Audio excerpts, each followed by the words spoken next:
வணக்கம். நீரதி சினிமா விமர்சனத்திற்கு உங்களை அன்புடன் வரவேற்கின்றேன். இன்று நாம் ஜோஃபின் பி சாக்கோ என்பது இயக்கத்தில் வெளிவந்துள்ள ரேகா சித்திரம் என்கின்ற மலையாள திரைப்படத்தின் விமர்சனத்தை பார்ப்போம். திரைப்படம் சில நாட்கள் ஆகிவிட்டன. திரைப்படத்தில் முக்கியமான நடித்தவர்கள் யார் என்று பார்த்தால் ஆசிஃப் அலி, அனஸ்வரா ராஜன், சிதிக், மனோஜ் கே விஜயன், இந்திரன்ஸ் போன்ற பலர். படத்தின் கதையை ஒரு சின்ன ஒன்லைன் பார்ப்போங்க. என்னன்னா, பொதுவாக ஒரு சின்ன வித்தியாசம் இந்த கதையில ஒரு கொலை நடக்கின்றது, சரிங்களா? அதனுடைய கொலைகாரர்கள் ஒரு 2 பேருடைய பெயர் தெரிந்து விடுகின்றது. ஆனால் கொலையுண்ட நபரினுடைய பெயர் தெரியவில்லை. பொதுவாக நம்ம அப்படி ஆப்போசிட்டா இருக்கும். கொலை நடந்தவுடன் யார் மறைந்தாலும் தெரியும், ஆனால் கொலை செய்வது யாருன்னு தெரியாது. இது அப்படி அல்ல. ஆரம்பத்திலேயே நமக்கு 2 பேரை சொல்லிடுறாங்க, ஆனால் இறந்த நபர் யார் என்று தெரிவதில்லை. இதுதான் இந்த திரைப்படத்துடைய மற்ற திரைப்படம் கொஞ்சம் வேறுபட்ட ஒரு விஷயம். மலப்பாறை என்ற கிராமத்திற்கு ஆசிஃப் அலி அவர்கள் புதிதாக இன்ஸ்பெக்டராக பொறுப்பேற்கின்றார். சிதிக் அவர்கள் வேற எங்கேயாவது கிளம்புறாரு. அவர் டிரைவர்கிட்ட ஓட்டிட்டு போன்னு சொல்றாரு. குடித்துக்கொண்டே வருகின்றார். வரும்பொழுது கடைசியில பார்த்தா அவரும் இந்த மலப்பாறை கிராமத்திற்கு அங்கே இருக்கும் ஒரு காட்டுக்குள்ள உட்கார்றாரு. தனியாக அமர்ந்து கொண்டு அவருடைய மொபைல் போன் எடுத்து செல்ஃபி மோட் மாதிரி வச்சுட்டு அவர் என்ன பண்றாருன்னா வீடியோ ஆன் பண்ணிடுறாரு. ஆன் பண்ணி வச்சுட்டு பிரிண்ட் வச்சுட்டு பணம் என்று தேடி அடைந்தேன், நிறைய பாவம் செஞ்சுட்டேன், ஆனால் பணத்தால் எனக்கு எந்த பிரயோஜனமே இல்லை, இப்போதான் எனக்கு எல்லாம் நான் ஃபீல் பண்றேன் என்று அப்படிதான் ஒரு சின்ன சொல்லிவிட்டு ஒரு 18 வயசு கூட இருக்காது ஒரு பொண்ணோட உடலை இங்கதான் நாங்க புதைத்தோம் என்று சொல்லி அவர் அந்த படத்துல ஒரு பேர் ராஜேந்திரன் பிரான்சிஸ் தோட்டத்தில் என்ற இன்னொரு பெயர் சொல்கின்றார். மற்றும் ஒரு பெயர் வின்சென்ட் அப்படின்றது அலைஸ் ஜுவல்லரி என்கின்ற எல்லாருக்கும் தெரிந்த பிரபலமான அதிபருடைய பெயரை சொல்கின்றார். நாங்கள் இங்கேதான் புதைத்தோம். எப்பொழுது என்றால் ஒரு 40 வருடங்களுக்கு முன்பாக, அதாவது கிட்டத்தட்ட 1985 அப்போ என்று சொல்லிவிட்டு துப்பாக்கி எடுத்து தற்கொலை செய்து கொள்கின்றார். துப்பாக்கி எல்லாம் ஓடி வராங்க. போலீஸ் வருகின்றார். எல்லாம் வந்த உடனே கண்டிப்பா இதெல்லாம் பார்ப்பாங்க இல்லைங்களா, வாக்குமூலம் தானே அது. பார்க்கும்போது சரி, இவர் சொன்னது போல் தோண்டி பார்ப்போம் என்று அவர் அந்த இடத்தில் தோண்டி பார்க்கின்றனர். பார்த்தால் உள்ளே ஒரு எறும்பு கூட கிடைக்கின்றது. அதுக்கப்புறம் தடவியல் ஆராய்ச்சி செய்யும் பொழுது என்னவென்றால் அது ஒரு இளம் பெண்ணுடைய எலும்பு கூட என்று தெரிய வருகின்றது. ஆனால் இப்போது என்னவென்றால் இவரை பத்தி தெரியும், ராஜேந்திரன் பற்றி தெரியும். இந்த அலைஸ் ஜுவல்லரி வின்சென்ட் சொல்றாரே தவிர அவருக்கு எதிரான ஒரு வலுவான ஆதாரங்கள் எதுவும் இல்லை. மிக முக்கியமாக அந்த இறந்த பெண் யார் என்று தெரியவில்லை.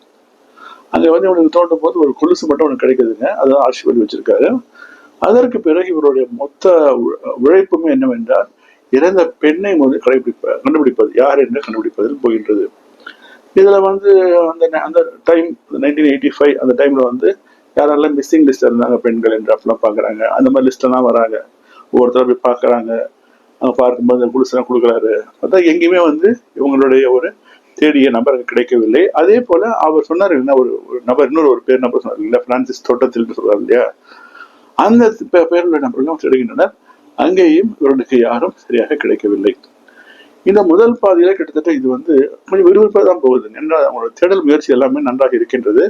ஆனால் ஒவ்வொரு இடத்துக்கு போகும்போதும் இங்க ஏதாவது ஒரு முடிவு கிடைக்கும் என்று போகின்றனர், ஆனால் கிடைக்கவில்லை. அது போன்று விறுவிறுப்பாக போகின்றது.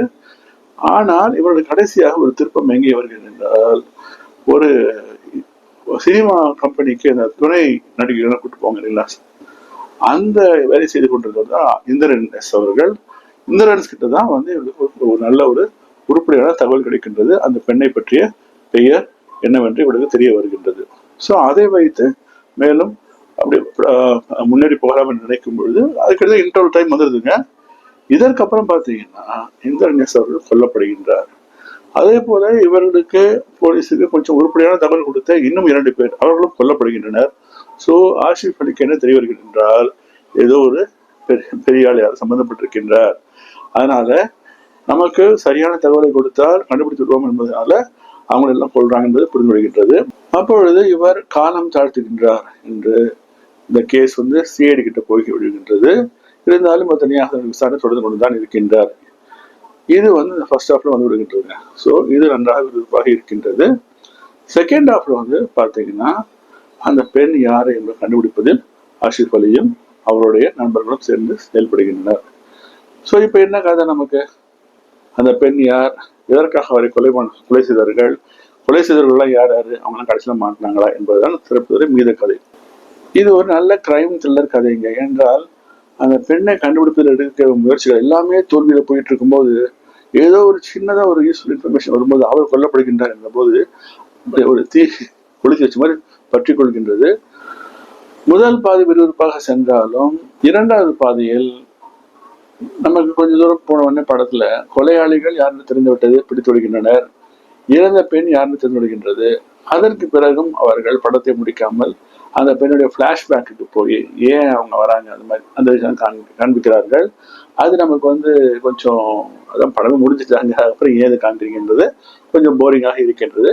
மற்றபடி பார்த்தீங்கன்னா இந்த படம் முழுவதுமாக நன்றாக விறுவிறுப்பாக தான் இருக்கின்றது. நிறைய மர்மங்கள், நிறைய திருப்பங்கள் நிறைந்து காணப்படுகின்ற ஒரு திரைப்படம். சினிமாட்டோகிராஃபி நன்றாக இருக்கின்றது, எடிட்டிங் நன்றாக இருக்கின்றது. அது மட்டுமல்லாமல் நாம் நடிப்பு என்று பார்க்கும்பொழுது முழுவதுமாக தாங்க செல்வது ஆஷிக் அலி மட்டும்தான். அனஸ்வரா ராஜனுக்கு ரொம்ப சில சீன்ஸ் தான் கொடுத்துருக்காங்க. அவங்கள பெருசா அவங்கள எதுவும் நடிப்பு திறமை காட்ட இயலவில்லை. அது மட்டும் இல்லாமல் இந்த பழைய காலம்னு சொல்லும் பொழுது ஏஐ யூஸ் பண்ணி பழைய மம்முட்டி, இப்போ இந்த டைரக்டர் பரதன் ஒருத்தர், அவர்களுடைய பழைய தோற்றங்கள்லாம் கொண்டு வந்திருக்கார்கள். அது கொஞ்சம் நன்றாகத்தான் இருக்கின்றது பார்ப்பதற்கு. அதுவும் இது ஒரு பாசிட்டிவான ஒரு விஷயம். கடைசியாக டைரக்ஷன் வருவோம். இந்த கதை ஒரு நல்ல ஒரு கிரைம் இன்வெஸ்டிகேஷன் கதை, நல்ல ஒரு புதுமையான ஒரு கதை. ஆனால் கொலை கொண்டவர் ஏன் தெரிந்த பிறகும் அந்த படம் முடிந்த பிறகும் எழுத்தது மட்டும்தான் ஒரு சின்ன ஒரு நிரடலாக உள்ளது. அது மட்டும் இல்லாமல் இருந்திருந்தால் திரைப்படம் மிகவும் அருமையாக இருந்திருக்கும். திரைப்படத்தை பார்க்கலாம் வேண்டாம் என்று நமது கொள்கைக்கு வருவோம். ஒரு புதுமையான கதை நன்றாக இருக்கின்றது. ஆசிஃப் அலி நடிப்பு நன்றாக இருக்கின்றது, விறுவிறுப்பாக போகின்றது. ஆனால் உங்களுக்கு இப்படிப்பட்ட திரைப்படம் பார்க்க வேண்டும் என்று நீங்கள் விரும்பினால் ஒரு முறை திரையரங்கில் சென்று பார்க்கலாம். இல்லாவிடனும் ஓடிடியில் வந்த பிறகு கண்டிப்பாக இந்த திரைப்படத்தை பாருங்கள். அதற்கு ஏற்ற திரைப்படம் தான் இது. உங்களோட நேரத்திற்கு நிச்சயமாக இது பலராக இருக்கும் என்று நான் நம்புகின்றேன். இதுவே என்னுடைய திரைப்படத்தை பற்றிய தாழ்மையான கருத்து.